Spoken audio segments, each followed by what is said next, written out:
take a moment to remember who God is and who I am.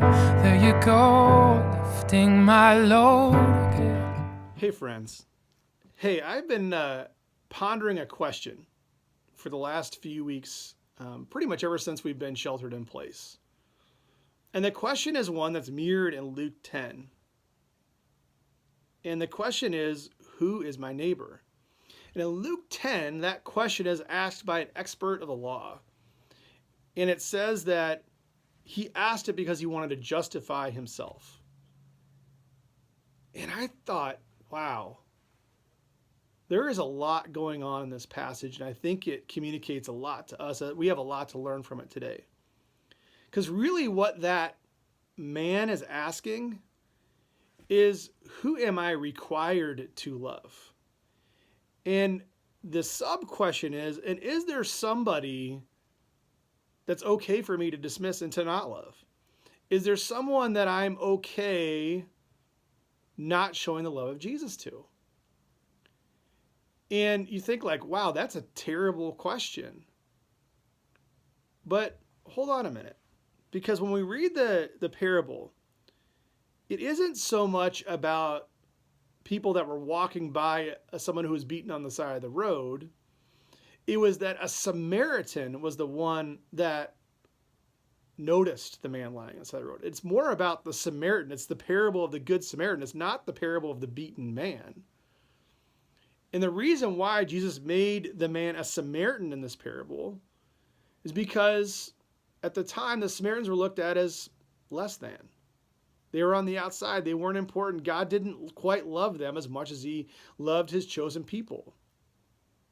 And you might think, well, I don't do that. But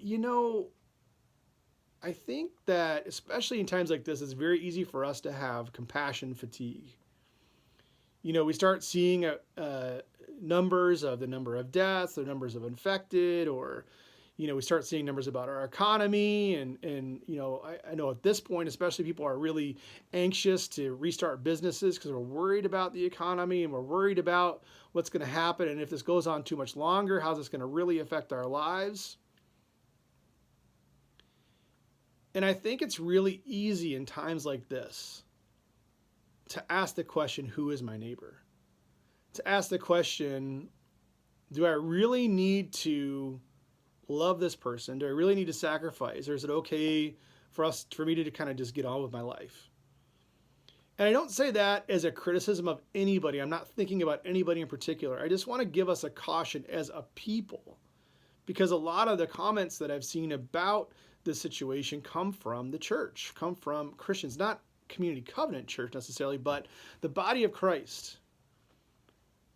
And I want us to just think about, because I'm thinking about it myself. This is challenging me. So this is a confessional as much as it's a challenge, is what is the Lord requiring of me during this time? Who is God calling me to have compassion on, even when it might be very costly to me? How is God calling me to see somebody with his eyes?